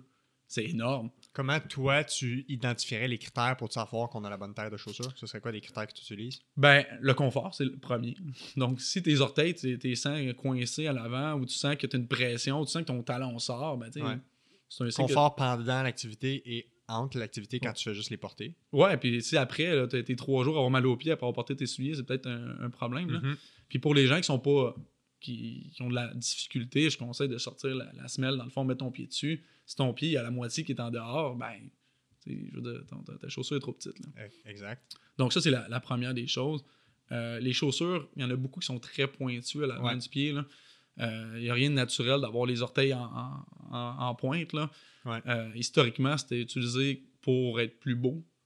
Mais bon, en tant que podiatre, c'est dur de dire choisis la beauté avant le confort puis la fonction du soulier. Là. Mais pour faire du pouce là-dessus, ça, c'est à peu près, pour moi, la plus grande aberration dans l'offre de la chaussure sur le marché, okay, quand on parle de chaussures de course, parce que si tu regardes la forme anatomique du pied, quand tu arrives à l'avant du pied, là où il y a la base des métatarses, la tête des métatarses, c'est relatif. Souvent, c'est un des endroits les plus larges du pied et c'est à cet endroit-là que le soulier va faire une pointe puis va venir s'arrondir vers l'avant. Donc, ça ne permet pas le mouvement normal des orteils et le déroulement du pied comme on l'aurait si on était nu-pied. Fait que c'est ridicule de penser que sur des mouvements répétés, parce qu'à la course, on fait ça des kilomètres et des kilomètres, que ce soit une bonne chose d'avoir ça. T'sais. Moi, j'utilise des souliers qui ont ce qu'on appelle un toe box. Là. Je ne sais pas c'est quoi le terme en français, mais grosso modo, c'est que la pointe du soulier est quasiment, entre guillemets, rectangulaire. T'sais, c'est un peu arrondi, là, mais dans le sens que c'est large en avant. Ça permet un mouvement des orteils beaucoup plus naturel. Mais ça, c'est vraiment pas l'offre majoritaire sur le marché. Fait que, je ne sais pas si on est capable de dire si les chaussures modernes, des fois, sont un mécanisme qui pourrait même induire des pathologies des orteils, les fameux hallux valgus. Je ne sais pas si toi, peut-être, tu es au courant si on a des études qui se sont au moins posé cette question-là, si le port de chaussures modernes était un problème. Mais quand on pense à l'anatomie, la biomécanique normale, puis qu'on voit l'offre, ça plaît à l'esprit de croire que c'est peut-être pas une bonne idée de porter des chaussures qui sont super étroites en avant puis qui ne permettent pas un mouvement normal. Je ne sais pas ce que tu en penses. Pour faire du pouce là-dessus, c'est aberrant que la pointe du soulier soit au niveau du 3e orteil, alors que chez 99,9% des gens, c'est le premier ou le deuxième qui est le plus long. Donc, ça, c'est une aberration. Là. Mais le problème avec la question, qui est hyper intéressante, c'est que c'est dur à répondre scientifiquement. C'est dur à mesurer. Parce que tu as deux possibilités pour avoir cette réponse-là. Soit que tu prends 10 000 personnes puis tu les suis pendant 30 ans. Ouais. Imagines-tu les coûts associés à ça? Là, c'est en plusieurs dizaines de millions de dollars. Là. Donc, c'est pas réalisable. Surtout que on s'entend, là, tu ne sauveras pas le monde en disant « Hey, toi, tu as eu un oignon puis toi, tu l'as pas eu. » C'est pas comme si tu faisais une étude sur le cancer ou... Fait que c'est difficile de libérer autant de fonds pour une question comme ça. Là. C'est pas difficile, c'est impossible. Ouais. À moins que tu aies quelqu'un privé qui veut te financer. Là. Ouais. Donc, à moins que tu aies plusieurs millions que tu veux mettre là-dessus, là, je pense que ça ne marchera pas. Donc, la plupart des chercheurs vont y aller dans l'autre sens. Donc, rétrospective, on va dire, on va prendre 10 000 personnes, on va regarder les types de chaussures qu'ils ont portées dans leur vie, puis on va regarder s'ils ont des difformités ou non. Le problème avec ça, c'est qu'il y a tellement de billets associés à ça. Il y a des facteurs confondants. Est-ce qu'il se rappelle comme il faut? On appelle ça le biais de rappel. Est-ce qu'il ment? Est-ce qu'il se rappelle vraiment les types de chaussures qu'il a portées? Quand tu étais blessé, puis ça l'influence. C'est ça. Donc, très difficile à répondre. C'est très difficile. Il y a quelques études qui montrent que des chaussures très pointues, notamment des talons hauts ou des chaussures vraiment vraiment plus des dress. De soirée, chic événement. Ça pourrait induire à long terme un hallux valgus, ou pas nécessairement le créer, mais empirer une prédisposition. C'est ça. Donc, oui, il y a quelques études un peu moyenne qualité ou basse qualité qui montrent ça. Là. Mais pour la course, pour le sport, il n'y a pas grand-chose. En tout cas, pas que je connaisse. Ouais. Puis, donc, si on revient en arrière sur ce que tu as dit, quand on va dans un magasin de chaussures puis qu'ils prennent une empreinte de notre pied pour choisir notre type de chaussures, c'est pas une pratique qui est basée sur les données probantes. C'est pas une pratique scientifique de faire ça, basée sur ce que tu viens de nous dire. À moins que l'empreinte soit utilisée pour la largeur, la longueur. Parfait, oui. Ça, on s'entend dans ce cas-là, oui. Mais si c'est pour déterminer est-ce que tu prends un antipronateur exact. Ou non. Fait que c'est les fameux souliers avec un renforcement à l'intérieur qui vont appeler les antipronateurs, qui sont dans le monde de la chaussure qu'on pourrait parler toutes les technologies de contrôle du mouvement ou les technologies de stabilité dans la chaussure. Là. C'est super à la mode dans les chaussures de course. Il n'y a pas d'évidence qui sous-tende leur efficacité basée sur mesurer le type de pied. Ouais, puis le problème avec ça, c'est que une étude scientifique là, prend à peu près 2 ans. Là, tu commences à y penser, tu publies les résultats là, à peu près 2 ans quand tu mets vraiment de l'énergie là-dedans. Mais les compagnies de chaussures, ils sortent des chaussures aux 6 mois, aux années. Là. Donc, la vitesse que les compagnies sortent les chaussures est plus rapide qu'on peut les tester. Puis, je veux dire, si tu sors 28 paires de chaussures cette année, je n'étudierai pas les 28. Là, j'ai pas le temps, j'ai pas l'énergie, j'ai pas le goût. Là. Ouais. Ce qui fait qu'ils n'ont pas le choix. Ils n'ont pas le choix. Marketing, au niveau marketing, ils n'ont pas le choix de faire ça. Mais oui, ils ajoutent plein de bébelles inutiles dans leurs souliers pour vendre des souliers. Parce qu'il faut se rappeler qu'eux, leur but, c'est pas nécessairement de sauver des pathologies ou autres. Oui, c'est vendeur de dire que la chaussure va te prévenir des pathologies, mais ce qu'ils veulent surtout, c'est vendre des chaussures. Exact. Puis on peut pas les blâmer parce que c'est une compagnie à but lucratif. Mais faut qu'ils survivent. Faut qu'ils survivent. Bon, c'est sûr que Nike et compagnie, je suis pas inquiet pour eux. Je suis pas inquiet qu'ils vont survivre. Là.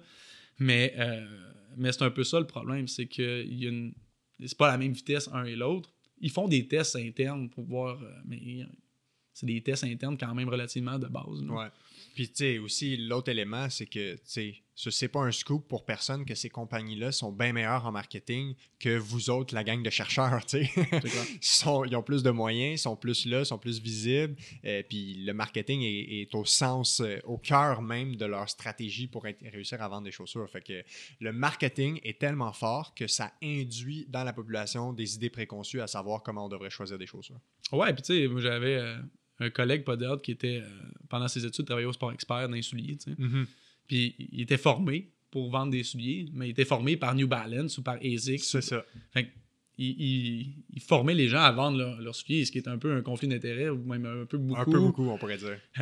Puis l'autre problème, puis tu parlais tantôt du type de chaussures, c'est que les compagnies ne feront pas les meilleures chaussures nécessairement. Ils vont faire les chaussures qu'ils se vendent le plus. Exact. On voit ça. Un des problèmes qu'on voit, c'est l'offre de chaussures pour tout ce qui est minimaliste, maximaliste. Ouais. Donc, chaussures très, très, très légères, petites qui miment le contact avec le sol comme un pied nu. Et les chaussures hyper grosses qui visent à essayer d'enlever le plus possible de charge à ton pied. Mais dans le deuxième... excuse-moi, dans la deuxième partie du continuum, dans la partie grosse, il y a 90% de l'offre, peut-être. C'est Là. exactement ça. Puis quand tu cherches dans le premier 50%, mais tu n'as pratiquement rien autre que des boutiques spécialisées. Ouais. Mais c'est un problème parce que je dis pas que tout le monde devrait avoir ça, mais ceux qui en ont besoin, ils n'ont pas d'offre. Puis les personnes qui voudraient avoir ça, qui n'ont pas accès, parce que bon, il n'y a pas de boutique spécialisée. Là, je pense à quelqu'un qui vient d'une région qui n'a pas de boutique spécialisée en chaussures de course ou autre. Ben, tu sais, ça marche pas. Là. Il va prendre ce qu'il y a, qui n'est pas nécessairement adapté. Donc, les compagnies veulent vendre la chaussure, ils veulent pas nécessairement offrir la gamme complète. Puis, ce qu'ils voient, c'est que 85-90% des coureurs novices courent avec des chaussures maximalistes. Ben, eux, ce qu'ils font, c'est qu'ils offrent l'offre va suivre la demande. Exactement. Ouais. Mais tu sais, moi, personnellement, depuis 4 ans, j'ai fait la transition progressivement vers des chaussures minimalistes à la course, puis je fais de la trail. Tu sais, cet été, j'ai fait un 65 kg de trail en souliers. Tu sais, c'est des Merrell Trail Gloves, c'est 80% minimaliste, c'est tout petit, mais puis pour vrai, là, ces chaussures-là, ben là, c'est très personnel, là, mais c'est une pantoufle. Là, tu sais, une fois que tu es adapté à ça, évidemment, il y a beaucoup de nuances à faire là, quand on veut transitionner d'un type de chaussure à un autre. Il faut que ce soit très progressif, encadré et tout. Mais c'est il y a à peu près seulement dans la chaussure minimaliste que j'ai trouvé une chaussure qui a un espace pour les orteils en avant du pied et une liberté de mouvement. En trail, là, le pied, il se promène partout. Il faut vraiment que la chaussure permette ce mouvement du pied-là. Fait que, bref, ça a été un des choix qui a justifié ma migration vers... Combien de temps ça t'a pris pour le fun? Pour vrai, là, si je suis bien honnête, ça a pris 6 à 12 mois. Okay? Quand je regarde, là, je courais déjà avec des chaussures qui étaient autour de 50% d'indice minimaliste. Puis là, mon but, c'était de me rapprocher en haut du 70. Finalement, je suis tombé à 80. Puis là, je ne pourrais pas revenir en arrière, honnêtement. Mais ça a été, je dirais, 6 mois pour être capable de dire que j'ai plus d'inconfort, de problématiques, ça a été très progressif. Des petits problèmes en cours de chemin, comme tout bon physio mal chaussé, mais qu'on a su gérer, évidemment. Là. Mais les gens, ce qu'ils ne réalisent pas, c'est que 60 km, c'est du kilomètre, là. C'est des pas. Ah ouais, donc, cette journée-là, c'était 50 000 pas. Ben, c'est la première fois que je voyais ça. C'est l'équivalent justement de 5 jours de marche. Ouais. Mais par exemple, si ta chaussure, ça induit 5% d'augmentation de travail musculaire de X muscles, sur 50 000 pas, c'est énorme. C'est énorme. Là. Fait que si tu changes ça du jour au lendemain, c'est la recette de la catastrophe. Tout à fait. Puis c'est pour ça aussi que je vois, parce qu'il y a beaucoup de patients qui me consultent pour des blessures en course à pied qui ont tenté une transition vers le minimalisme. Puis chaque personne chez qui ça a été un échec, ils n'ont jamais compris la patience que ça prenait pour le faire et ils voulaient le faire du jour au lendemain. Puis ils disent, les gens ils vont dire « Ah, je me blesse quand je transitionne en minimalisme. » Mais en fait, c'est plus que tu te blesses quand tu ne prends pas le temps de laisser ton corps s'adapter à une nouvelle réalité. Fait que, ouais, clairement. Puis si on revient à ta question, quel type de chaussures, à la course, c'est un autre monde qu'on pourrait. Je pense que tu as fait deux, trois podcasts là-dessus. Je ne veux pas revenir à l'info que tu as déjà dit, là, mais si tu es bien dans ta chaussure, tu es confortable, ta performance, pour toi, c'est correct. Tu n'as aucun problème. Mais inflige-toi pas 6 à 12 mois de transition. Là. Mais là, si tu as des problèmes, tu as des douleurs, tu as des pathologies récurrentes, tu n'as pas de confort, tes orteils sont tous squeezés à la fin de ton 60 km, tu as les 5 orteils en sang. Ben là, inflige-toi pas ça. Mais si tu n'as pas de problème, pourquoi changer une recette gagnante? Oui, tout à fait. Exact. Comme Blaise Dubois dirait de la clinique du coureur, t'es pas blessé, tu veux pas améliorer tes performances, t'es confortable, on change rien. Ouais, absolument. Parlons d'orthèse plantaire, qui est un énorme sujet. On ne pourra pas aborder toutes les nuances dans ce monde-là, mais on peut faire beaucoup de liens avec le sujet d'aujourd'hui. Les orthèses plantaires, on est dans le monde des podiatres, c'est le dada des podiatres souvent. C'est eux qui sont le mieux formés pour l'évaluation, la prescription et tout ça. Bon, concrètement, mettons qu'on y va à point par point. C'est quelqu'un qui a les pieds plats. Comment déterminer si oui ou non on a besoin d'orthèse plantaire? Est-ce qu'on doit universaliser? Est-ce qu'on doit généraliser ça à tout le monde ou non? C'est quoi les nuances à comprendre là-dedans? Une orthèse plantaire, ce que ça vise à faire, c'est de mieux répartir tes pressions plantaires, à décharger ou, je vais dire surcharger, mais augmenter la charge sur certaines structures du pied. Changer la répartition des forces. Exactement. Historiquement, l'orthèse était utilisée, comme on parlait tantôt, comme un traitement à vie. C'est une sentence à vie. Tu as des pieds plats, tu vas porter des orthèses jusqu'à temps que tu arrêtes de marcher. Maintenant, l'approche qui est en train, j'aurais le changement de paradigme là, qui est long. Là. Un changement de paradigme, là, c'est il y a une façon de pratiquer à une nouvelle façon de pratiquer qui est complètement différente. Puis on parle d'à peu près 20 ans. C'est ça que ça prend avant que la transition se fasse. Les chercheurs ont dit, hey, c'est ça la nouvelle. Ou les chercheurs, mais c'est pas vrai. Là, les chercheurs, les cliniciens, tout ça impliqués disent, c'est ça la nouvelle façon de pratiquer. Ça prend 20 ans d'implémenter. C'est énorme. Là. Tout à fait. Puis bon, je me permets une grosse parenthèse.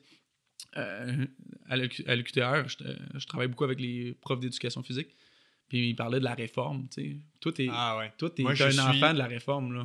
Pile dedans. Mais pile dedans. Première cohorte. Puis ce qui est drôle là-dedans, c'est que la réforme, tu sais, je veux dire, toi, t'es arrivé, quoi, c'était en début des années 2000, peut-être, la réforme. Ouais. Puis ça fait 24 ans, puis la réforme n'est même pas implantée partout encore, tu sais. C'est un bon exemple. Tu sais, je veux dire, c'est lourd, là. C'est ardu. Ça fait en haut de 20 ans, tu sais. Mais bref, si on parle des orthèses, mais de plus en plus, ce qu'on suggère, c'est que les orthèses soient utilisées dans la majorité des cas comme un traitement ponctuel. C'est-à-dire à court terme, le temps de gérer une pathologie. Tu as un fascite plantaire, tu as fait des exercices, tu as fait des tapings, tu as changé des souliers, tu as changé tes activités, ça ne marche pas. Tu y vas pour une orthèse plantaire parce qu'il y a différentes façons qui sont plus ou moins adéquates dépendamment de la personne. Il y a des gens qui ont orthèse plantaire, c'est pas une bonne idée. Il y en a d'autres que ça fait bien du sens. Mais tu vas avec une orthèse, mais le but, c'est de décharger ta structure pendant une certaine période de temps pour permettre à ton corps de guérir. Puis la journée que ton corps, ton fascia plantaire est guéri, mais tranquillement, ce que tu veux, c'est d'enlever ton orthèse progressivement pour recharger ton fascia plantaire pour que finalement, il se renforce. Parce que tu ne veux pas décharger une structure de façon chronique. De façon chronique et saine, tu sais. Donc, c'est un peu la nouvelle façon d'approcher les orthèses plantaires. Le problème avec ça, c'est qu'il y a beaucoup de réticences dans les cliniques. Parce que ça, c'est un sujet qu'il faut je mette mes gants blancs. Là, je sais parce que ça va avec ça. Tu vas peut-être avoir quelques commentaires dans le bas de la vidéo sur YouTube. Là. C'est que quand ton modèle d'affaires est basé là-dessus, puis je veux pas dire que les gens ont des mauvaises intentions. Là. C'est pas ça que je veux dire. Là. Je veux pas non plus que ça soit perçu comme ça. Mais quand ça fait 20 ans que tu pratiques comme ça, 30 ans que tu pratiques comme ça, tu as des bons résultats cliniques dans le sens que tu traites ta fasciite plantaire avec des orthèses, le patient, ben, tout va bien, la fasciite plantaire s'en va, il continue de porter ses orthèses, puis ça revient pas. Ben, tu as l'impression que ton traitement est efficace, puis il prévient. Mais la question que je pose tout le temps, c'est, par exemple, est-ce que cette personne-là, si tu avais enlevé ses orthèses, est-ce que ça serait revenu? Exact. Puis la réponse est probablement la même, c'est que ça n'a pas fait vraiment d'impact. Mais ça, c'est difficile pour un clinicien qui a basé sa façon de pratiquer là-dessus parce que c'est des revenus de moins. C'est plus difficile de vendre le traitement. De dire, écoute, on va te faire une orthèse plantaire à 600$, tu vas la mettre pendant 2 mois, puis après ça, tu vas l'enlever. Exact. Quand ils voient le coût-bénéfice... Ils disent, oh, OK, non, c'est quand même beaucoup d'implications monétaires pour un traitement si court terme. Moi, ce que je réponds à ça, c'est tout le temps, c'est, tu sais, si, par exemple, là, parce qu'on a des fois des références, puis je sais que ça marche dans les deux sens. Hein. Par exemple, en physio, vous le voyez, le patient, vous faites un programme d'exercice, vous voyez une couple de fois en clinique, ça ne fonctionne pas. Là, vous nous le référez, par exemple. Je leur dis tout le temps, oui, OK, mais si tu as une orthèse plantaire à 600$, puis qu'on est rendu là, puis que c'est un traitement que je juge efficace pour toi, si tu fais des traitements à 70$ par semaine pendant 10 semaines, ou tu fais une orthèse, au final, le coût est le même. Tout à fait. Quand on le compare comme ça. Mais si tu arrives la première visite, tu t'es fait une fasciite plantaire depuis 3 jours, je te fais une orthèse sur mesure, là, ça marche pas.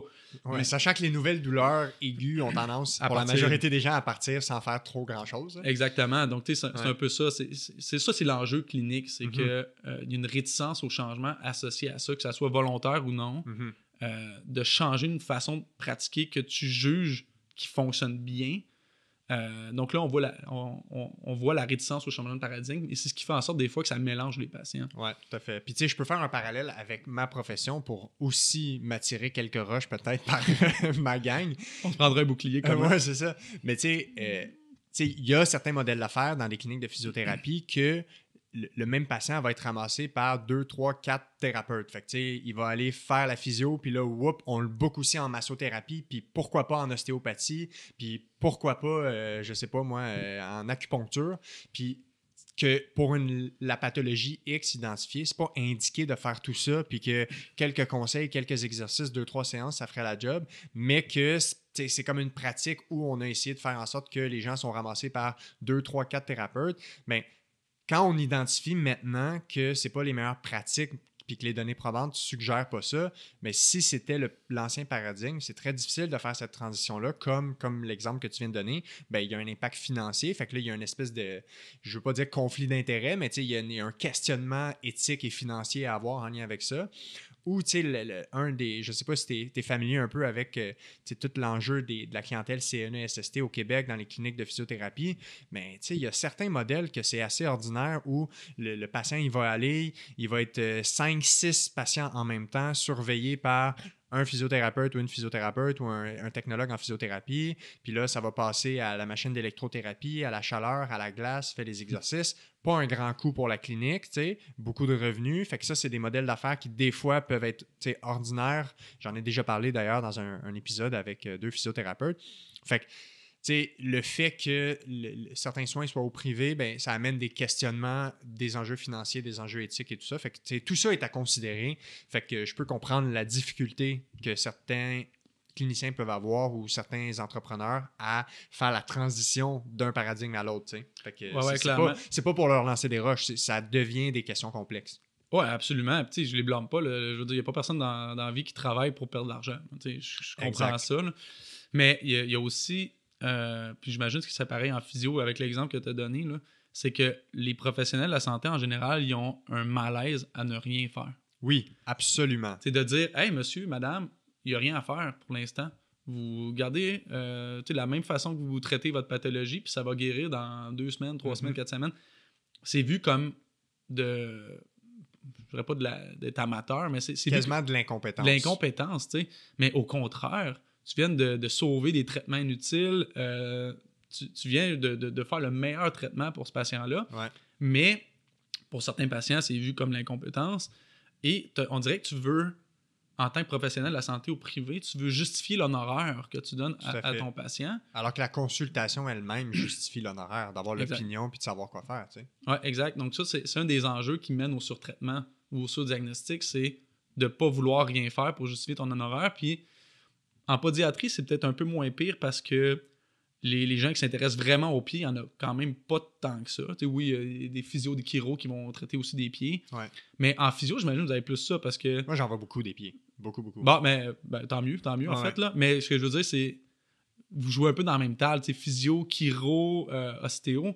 Vous avez des traitements ou pas des traitements, mais des pathologies communes. Oui, exact. Il y a des pathologies pour lesquelles les gens peuvent aller voir ces professionnels-là. Donc, j'imagine, c'est dans l'hypothèse, là, j'imagine qu'il y a quand même un désir de se prouver par rapport aux autres professions. Puis, tout à fait. Puis ça peut amener justement à des surdiagnostics ou des surtraitements. Oui, il y a comme un enjeu de différenciation entre les différentes personnes qui pourraient intervenir dans des pathologies. Tout à fait.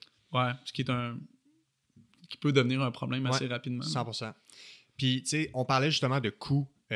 Puis tu donnais l'exemple, c'est quelqu'un qui s'est fait une fasciite plantaire aiguë, puis que là, on va porter un orthèse pour 2-3 semaines, ce qui serait la recommandation, tu sais, basée sur les données probantes. Qu'en est-il d'aller acheter une orthèse préfabriquée à la pharmacie, tu sais, 15, 20, 30 $? Ça peut être une option intéressante. Y a-t-il des études qui ont comparé ça? Tu sais, dans le contexte d'une nouvelle douleur, là, d'utiliser une orthèse préfabriquée qui n'est pas moulée sur mesure, les fameuses Dr. Scholl's là, à la pharmacie, pour ne pas les nommer, ça peut être une option intéressante? Oui.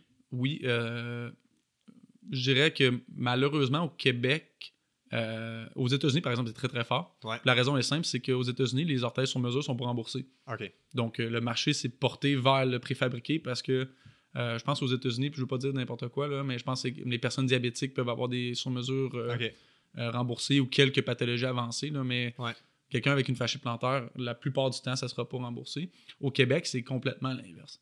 Au Québec, c'est vu un peu comme le paradis, entre guillemets, des orthèses plantaires parce que la majorité des plans d'assurance incluent les orthèses sur mesure. Ce qui fait en sorte que, si par exemple, moi je me rappelle à l'université, on avait les assurances universitaires, là, quand on était étudiant, qui remboursaient 400 $ maximum pour des paires d'orthèses à 100%.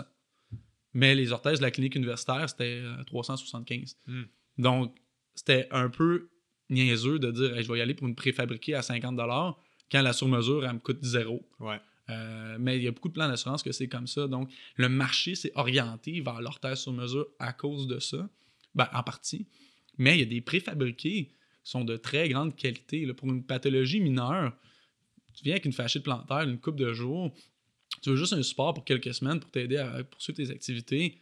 Hey, 50$, là, c'est vraiment bien investi, ça coûte pas grand-chose, ça va être efficace, puis vas-y avec ça. Le problème, c'est que c'est plus dur à trouver. Parce que dans les pharmacies, en général, c'est plus des semelles de confort. Style des silicones ou des gels. Ouais, qui créent une espèce de coussinage, ouais, c'est plus d'absorption. Exact, c'est plus un coussin qu'un support.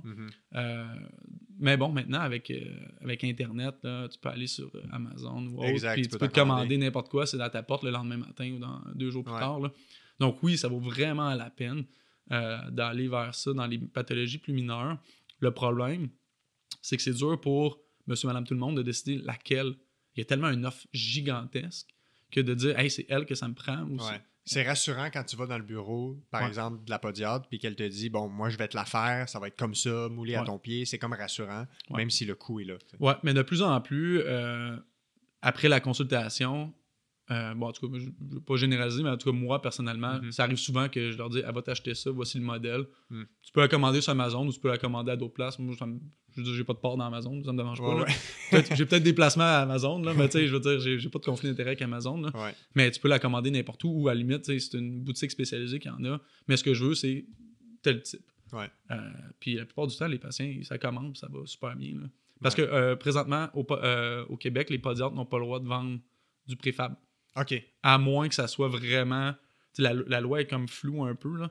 Mais si c'est une pathologie hyper précise puis que ça prend un traitement hyper précis que le patient n'est pas capable de trouver par lui-même, tu peux y vendre au COS. Là.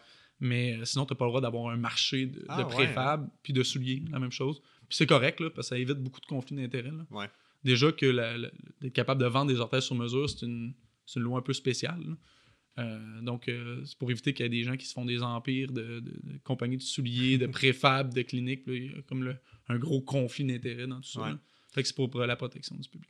Oui, parce que quand on regarde prenons les pathologies du pied aigu, que ce soit la fasciite plantaire, l'entorse, une métatarsalgie, peu importe, en général, une des bonnes pratiques, c'est juste temporairement trouver la façon de se chausser qui réduit la douleur quand on est debout, quand on marche, pour faire passer l'épisode, puis après ça, un plan de réadaptation habituel. Fait que souvent, on s'en sort très bien sans avoir quelque chose de très, très, très précis, moulé sur mesure et cher. Aussi dans la mesure où les gens font un bon dosage de la charge mécanique sur leurs pieds. Fait que c'est pour ça que, pourquoi l'option la moins chère ne serait pas la meilleure? Absolument. D'essayons d'y aller d'emblée avec ça. Ouais, puis moi, c'est ce que je trouve le plus dur en clinique, c'est quelqu'un qui arrive, qui s'est blessé hier, qui vient me voir. À moins que ça soit une entorse aiguë, tu es là, au lieu de quoi faire. Là. Mais quelqu'un qui est allé magasiner pendant 4 heures la veille, puis là, il a mal en dessous du pied, puis il vient me voir, c'est des cas que j'aime le moins. Parce que je sais pas quoi faire avec toi. Je sais pas ce que tu as essayé. Tu n'as rien essayé. La majorité des cas, le wait and see ferait probablement la job. La plupart du temps, c'est ce que je dis. C'est laissons voir comment que ça va aller. Il n'y a rien d'urgent. Il n'y a pas de fracture. Il n'y a pas rien. Laissons ça aller parce que la majorité des blessures mineures vont guérir d'elles-mêmes. Donc, ça me donne rien de te faire une orthèse sur mesure. Ça va réussir, l'orthèse sur mesure. Là. Je suis convaincu que ça va être efficace. Mais ça serait autant efficace que juste de rien faire. Donc... t'es juste aussi mal de rien faire. Là. Y a-tu des pathologies musculo-squelettiques pour lesquelles, toi, avec ton expertise de recherche comme podiatre, tu identifies que c'est vraiment une orthèse moulée sur mesure, que ça prend absolument comme étant le meilleur traitement? Je te dirais, le premier qui vient en tête, c'est des personnes diabétiques. Ouais, OK, parfait. Ça, c'est clair, là, parce que les personnes diabétiques qui avancent, une personne diabétique qui a son taux de sucre est contrôlé, qui n'a pas de perte de sensation au niveau des pieds, moi, je considère ça pratiquement comme une personne non malade. Là. Ouais, c'est ça. Mais quelqu'un qui a des pertes de sensation au niveau des pieds, qui a la peau qui commence à sécher, qui est à risque d'ouvrir, qui a des historiques d'ulcères plantaires, là, si tu prends une orthèse préfabriquée, qui a un point de pression à un endroit qui ne devrait pas, ça va te faire un ulcère. Tu veux pas ça. Là. Je dis pas que toutes les préfabs vont faire des ulcères, mais... un ulcère, considérant le coût que ça prend en termes de financier, en termes d'énergie, en termes de ressources, tu veux pas que ça ouvre. Là. Puis une personne qui a un ulcère, ça peut dégénérer puis aller vers l'amputation aussi. Là. Ouais. Donc, ces gens-là, je leur recommande en général une sur-mesure. Mais sinon, la majorité des pathologies, le préfab, en théorie, peut faire la job. C'est sûr que si tu arrives avec une dysfonction tibiale postérieure, une tendinopathie tibiale postérieure avancée, que ton pied est tout déformé, ben là, tu sais... On est dans le spectre au bout. Ouais, là. on est au bout, là, tu sais. Ouais. Je veux dire, là, t'es peut-être mieux avec sur mesure, puis même probablement qu'une orthèse plantaire ne fonctionnera pas. Il va falloir faire une orthèse tibiale là, qui soutient ta cheville également. Mhm. Mais pour les pathologies légères, préfab, en général, ça peut te tenter. Là. Puis qu'est-ce que ce serait quoi les questions à se poser pour quelqu'un qui a eu des orthèses plantaires toute sa vie puis qui aimerait ça les sevrer? Tu sais, qui aimerait ça dire, moi, je suis tanné de devoir tout le temps changer l'orthèse de soulier à l'autre. J'aimerais ça savoir si je peux m'en passer. Ce serait quoi les éléments à garder en tête, tu penses? Quand ça fait longtemps comme ça, là, moi, je pense que ça vaut la peine quand même d'avoir un avis médical avant de le faire. Parce que ça reste que... D'enlever un traitement, ça reste un traitement. Là. Mm-hmm. Donc, peut-être que les orthèses ont été prescrits pour une raison précise que, bon, ça vaut la peine de garder. Mais un coup qu'on décide qu'on y va, ben c'est vraiment un peu comme la transition qu'on parlait tantôt vers les souliers. Là. Exact. Donc, tu y vas progressivement. Moi, ce que je dis aux gens, c'est si tu prends des marches à tous les jours, ben commence par l'enlever juste dans la vie quotidienne, prends tes marches avec tes orthèses. Après ça, si ça va bien, ben tu es habitué de prendre une marche d'1 heure, ben amène-toi un petit sac à dos, vas-y 15 minutes sans orthèses, après ça, remets tes orthèses pour le dernier 45. Mm-hmm. Tu sais, vas-y vraiment progressivement comme ça. Puis après une couple de semaines, une couple de mois, tu vas être capable de les enlever tout le temps. Puis tu sais, comme je dis souvent à mes patients, si quand tu cours, tu sais, t'es hyper bien, ça va bien, mais tu veux les enlever dans la vie quotidienne, mais tu pourrais les enlever dans ta vie quotidienne et les garder à la course parce que pour toi, c'est un modèle qui fonctionne bien, puis t'es pas blessé, puis tout va bien. Après ça, si tu les enlèves à la course, puis tu commences à avoir des douleurs, ben tu sais, rien qui t'empêche de les garder à la course, puis dans la vie, tu les enlèves. Mm-hmm. Donc, rendu là, ça dépend vraiment de ta situation à toi. Puis si t'enlèves tes orthèses, puis les douleurs reviennent instantanément, ben c'est peut-être un signe que tu as besoin d'orthèses ou que tu as besoin de compenser autrement. Ouais, mais c'est ça, j'allais dire, T'sais, ouais, exact. Soit de faire des exercices de renforcement, soit en changeant tes souliers, soit, tu sais, il y a quand même... Moi, je pense qu'il y a quand même un grand pourcentage des gens sans douleur qui ont des orthèses qui peuvent les enlever sans trop de problème. Là. Probablement plus de personnes qui en portent qui n'en ont pas de besoin absolument pour être sans douleur. Absolument. Mais c'est ça, en lien avec ce que tu viens de dire, moi, je donne des conférences à des médecins de famille sur différents sujets, puis j'ai une conférence sur la fasciite plantaire, puis tu sais, le bout des orthèses fait toujours jaser beaucoup, parce que des fois, il y a des médecins dans la salle, tu sais, qui ont eu une fasciite plantaire, puis que c'est l'orthèse qui ont fait, qui sont restés asymptomatiques. Mais la question que je leur pose tout le temps, c'est, avez-vous déjà essayé de les enlever? Puis ils disent, oui, mais ça revient. Mais je leur dis, justement, fait, tu sais, c'est plus un outil qui a aidé, qui a réussi à rendre le pied asymptomatique, mais tu sais, ça n'a pas traité nécessairement la problématique au final. Le tissu est encore sensibilisé, il ne s'est pas adapté à être capable de tolérer le retrait. Fait que, c'est là où, des fois, ben, il y a des exercices qu'on peut faire, ou des fois, il y a autre chose que le fascia qui peut faire mal quand le fascia a guéri. Il y a le nerf plantaire, bref, on pourrait en parler, là, mais fait que, ouais, c'est à considérer quand on considère justement ce retrait-là. Ça, c'est bien personnel, mais moi, personnellement, j'en ai eu, j'ai un background quand même beaucoup de sport. J'ai été blessé quand même assez souvent. Mm-hmm. Puis moi, ce que je voulais, c'est de revenir à 100%. Là. Ouais. Je veux pas revenir et être obligé d'avoir une béquille. Exact. Ben, je le compare à ça des fois. Tu te fais une entorse à la cheville, tu mets une béquille quelques temps pour marcher, mais après ça, tu veux l'enlever, la béquille. Là. Ouais, ce que tu veux, c'est de revenir le plus normal possible. Des fois, c'est pas possible. Ouais. On parle d'entorse de cheville, tes ligaments sont tous déchirés, ils reviennent pas. Tu n'en reviendras jamais à 100%. Mais une fasciite plantaire, il n'y a rien qui t'empêche de revenir à 100% dans la majorité. Structurellement, exact. À moins que tu aies une déchirure de ton fascia plantaire, mais la majorité des cas, tu es capable de revenir. Ouais. Puis moi, c'est comme ça que je vois le traitement, puis c'est comme ça que j'essaie de l'amener au patient, de dire, tout à fait. moi, ce que je veux, c'est que tu reviennes à 100%. Puis à la limite, pourquoi tu ne reviens pas à 110 ou à 120%? Tant qu'à investir du temps c'est ça, à travailler. Si ton fascia plantaire s'est blessé parce que tu n'étais pas en forme, tu as commencé à vouloir courir du jour au lendemain, tu avais des mauvaises habitudes de vie, pourquoi pas revenir plus fort que tu étais avant pour justement éviter de te blesser dans le futur? Ouais. Moi, c'est un peu ma philosophie. Puis honnêtement, la plupart des patients embarquent là-dedans. Ben oui, 100%. Ce serait quoi les messages clés en conclusion? T'sais, si on cible plus la population générale, monsieur, madame, tout le monde, ce serait quoi 2 ou 3 points clés que tu aimerais qu'ils retiennent en lien avec le pied plat, les orthèses plantaires, en lien avec la discussion d'aujourd'hui? Ton top 2 ou 3? Bon, mon top 1, c'est clairement, si vous avez des pieds plats sans symptômes, vous pouvez dormir tranquille dans la majorité des cas. Là. Tu sais, à la limite, il n'y a rien qui empêche de valider, là, tu sais, de faire un rendez-vous de juste contrôle, là, de dire ouais, mais j'ai-tu vraiment des problèmes, mais même là, la plupart du temps, c'est pas vraiment nécessaire. Donc, la première des choses, c'est si vous avez des pieds plats asymptomatiques, vous n'avez pas de difformité, là, comme des gros oignons ou des choses comme ça. Il n'y a pas de problème là-dedans dans la majorité des cas. Vous pouvez dormir tranquille. La deuxième, c'est si vous portez des orthèses plantaires depuis longtemps puis vous n'avez aucune douleur à vos pieds, ben, ça vaut peut-être la peine de penser à les enlever. Comme je disais, ça vaut peut-être la peine de demander un avis médical avant de le faire. Mais posez-vous la question pourquoi vous portez les orthèses. C'est pas une règle de devoir les garder. Absolument Ils pourraient les garder s'ils préfèrent, mais si c'était une contrainte pour eux, ils peuvent progressivement les enlever s'ils veulent. Exact. Puis ça les dérange. Ça arrive souvent que les gens, ça les dérange de porter ça, d'avoir à porter ça. Dans leur tête, c'est comme un fardeau qu'ils n'ont pas le choix de garder parce que sans ça, ils ont des douleurs. Mais si ça vous dérange, vous n'avez pas de symptômes, posez des questions. Là. Donc ça serait ça vraiment mes deux. Puis ton top 2 pour les professionnels de la santé.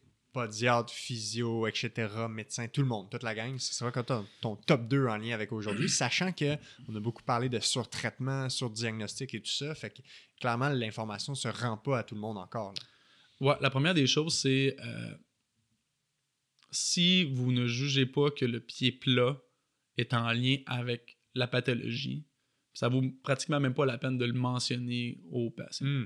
Donc, comme si vous regardez, vous voyez une restriction de mouvement par rapport à la normale, l'amplitude de mouvement de la cheville, par exemple, un équin, ben, si c'est pas en lien avec ton traitement, que c'est mineur, ben, vous ne le mentionnerez pas au patient. Vous ne mentionnez pas tout ce que vous voyez dans l'examen au patient si c'est pas pertinent pour lui. Si ça va pas l'aider. Ça va pas l'aider. Si c'est pas en lien avec sa pathologie, qu'il n'y a pas de problème potentiel, on le mentionne pas, ben, c'est un peu le même principe avec les pieds plats.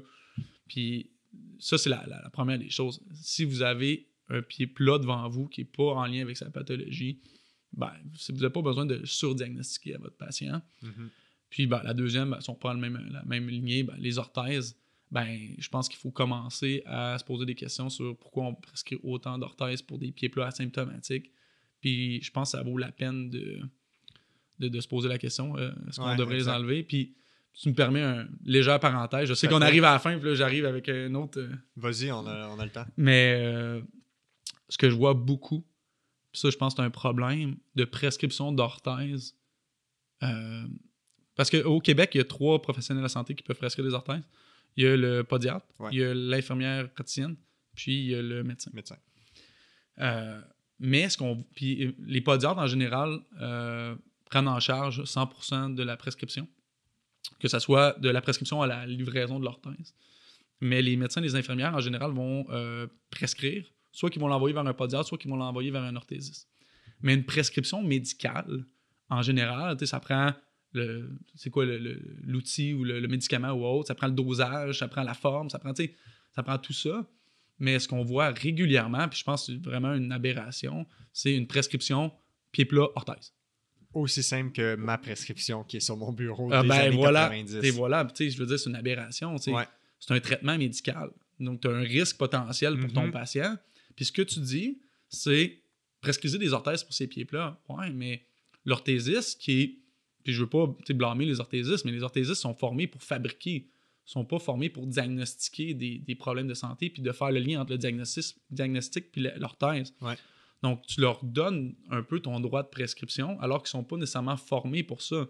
Alors que la méthode, c'est de dire, ben, je veux des orthèses en tel matériau, telle longueur, puis mets un pad à telle place parce qu'il y a des douleurs. Ça, c'est la méthode.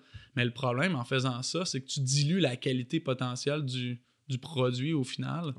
Puis ça, c'est un enjeu. On voit beaucoup de patients, justement, qui ont des orthèses qui ne sont pas conformes, qui ne sont pas utiles à cause que le médecin a juste déchargé à un autre professionnel de la santé. Puis ça, je pense que c'est un enjeu majeur qu'il faut qu'il change assez rapidement, là, parce que tu l'as dit, des années 90, ça fait un bout que ça traîne. Ouais, mais c'est un bon point. On parle souvent de le bon traitement prescrit par le bon professionnel au bon moment pour le bon patient, mais si le médecin n'est pas le meilleur placé pour identifier quel type d'orthèse, il devrait référer au consultant, par exemple le podiatre, pour avoir l'avis de comment on devrait la prescrire si c'est indiqué pour la pathologie. Tu sais. Ouais, C'est parce que c'est comme un médecin qui va dire tendinopathie de la coiffe des rotateurs, exercice, puis il va laisser le patient comme ça. Mais oui, mais c'est pas assez précis. Là, c'est comme, il va aller sur YouTube, il va prendre une élastique, il va faire des rotations. Ouais.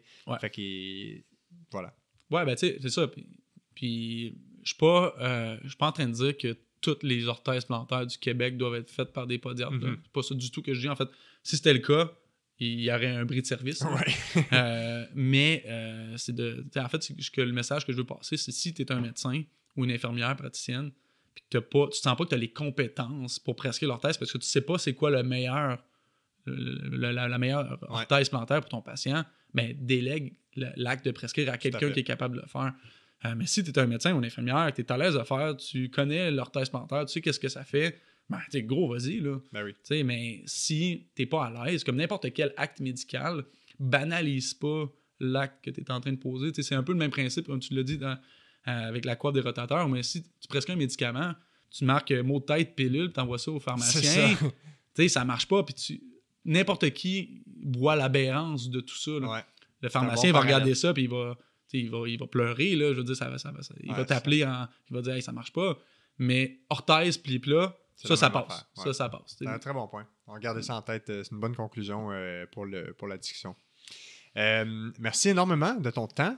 Super discussion. Je pense que ça éclaire les gens sur les mystères du pied plat et certains mystères des orthèses. Fait que si les gens jamais veulent en savoir plus, y a-tu mettons, ton courriel professionnel comme chercheur que tu peux partager, que les gens peuvent t'envoyer des questions, que ce soit des cliniciens, peut-être que des gens qui ont l'information aujourd'hui veulent mieux se former par rapport à ça. Y a-tu un endroit où on pourrait les diriger? Oui, moi, ça me fait plaisir. Peut-être qu'on pourrait mettre mon... en description. Ouais, c'est pas compliqué. Là, c'est gabriel.moisan@uqtr.ca. Donc, si vous voulez me contacter, puis sur Internet, vous tapez mon nom, puis vous allez trouver assez rapidement là, pour me contacter, ça va me faire plaisir. Puis même chose, si les gens veulent lire un petit peu les articles que tu as publiés, peut-être des professionnels de la santé qui veulent voir un peu le travail que tu as fait, ce serait où le meilleur endroit pour les trouver? Le problème avec ça, c'est que... Il y a l'accès, là. Ouais, il y a des paywalls, là. Mais bon, si vous n'avez pas accès, vous pouvez toujours m'écrire, puis je peux vous transférer les articles en question. Là. Sinon, sur PubMed, là, qui est le site de choix là, pour aller voir les articles, là. Vous tapez orthèse plantaire, pied plat, puis bon, vous allez avoir beaucoup de travail de lecture à faire. Quelques soirées. Exactement. Super, merci beaucoup, Gabriel, de ton temps, et au plaisir de se reparler dans le futur. Ça me fait plaisir, merci.